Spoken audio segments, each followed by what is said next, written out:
നമസ്കാരം. Doctor Sreedeepan, the neurologist.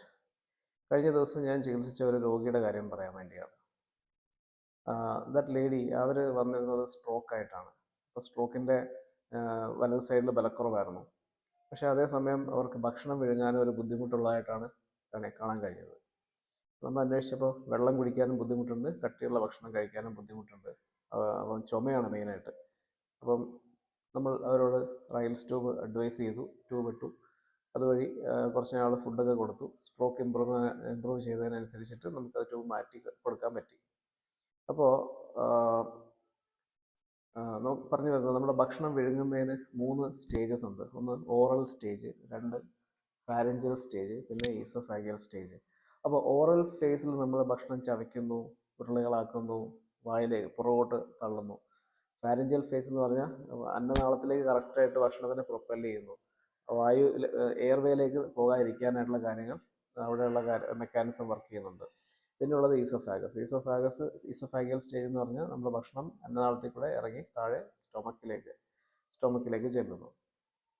അപ്പം ഇവിടെ ഈ 3 കാര്യങ്ങൾക്ക് ബുദ്ധിമുട്ടുണ്ടാകുന്ന കണ്ടീഷനുകളാണ് സ്ട്രോക്ക്, പാർക്കിൻസൺസ്, മൾട്ടിപ്പിൾ സ്ക്ലീറോസിസ്, പിന്നെ motor neuron disease, myasthenia gravis, പിന്നെ ഗില്ലൻ ബാരി സിൻഡ്രോം തുടങ്ങിയ അസുഖങ്ങളൊക്കെ.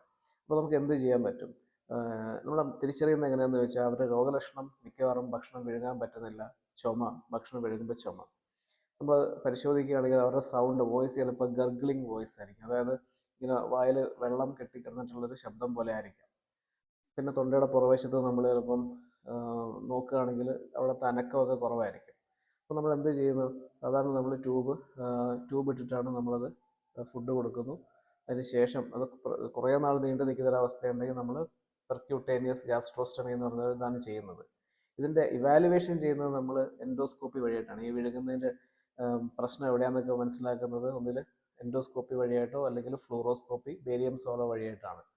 അപ്പം ഇതിൻ്റെ ചികിത്സ എന്ന് പറഞ്ഞാൽ, ഒന്ന് ഫസ്റ്റ് നമ്മൾ ട്യൂബിൽ കൂടെ നമ്മൾ ഫുഡ് കൊടുക്കുന്നു, ഫുഡിൻ്റെ കൺസിസ്റ്റൻസി മാറ്റുന്നു. പിന്നെ ട്യൂബ് ഇടാൻ പറ്റാത്തൊരവസ്ഥയാണെങ്കിൽ നമ്മൾ ഭക്ഷണം കഴിക്കുമ്പോൾ ചില മനൂവറുകൾ, ഇങ്ങനെ തല ഇങ്ങനെ പൊക്കുക, ഭക്ഷണം വിഴുങ്ങാൻ സഹായിക്കുന്ന രീതിയിൽ പോസ്ചറുകൾ അഡ്ജസ്റ്റ് ചെയ്യുക, ഇങ്ങനെയുള്ള കാര്യങ്ങൾ. പിന്നെ ഭക്ഷണത്തിൻ്റെ കട്ടി വ്യത്യാസപ്പെടുത്തുക, പിന്നെ സ്പീച്ച് തെറാപ്പിയൊക്കെ കറക്റ്റായിട്ട് ചെയ്യുക. ഈ കാര്യങ്ങളെല്ലാം ചെയ്യുമ്പോൾ നമ്മുടെ ആ വിഴുങ്ങാനുള്ള ആ കപ്പാസിറ്റിയും ഇമ്പ്രൂവ് ചെയ്ത് വരും. ഇത്രയാണ് പറയാനുള്ളത്. അപ്പം നമ്മൾ അറിഞ്ഞിരിക്കേണ്ടത്, വിഴുങ്ങാനുള്ള ബുദ്ധിമുട്ട് വളരെ സീരിയസ് ആണ്. ആസ്പിറേഷൻ, ന്യൂമോണിയ, അങ്ങനത്തെ കാര്യങ്ങളൊക്കെ ഉണ്ടാകാം. അതുകൊണ്ട് സൂക്ഷിക്കുക. നന്ദി.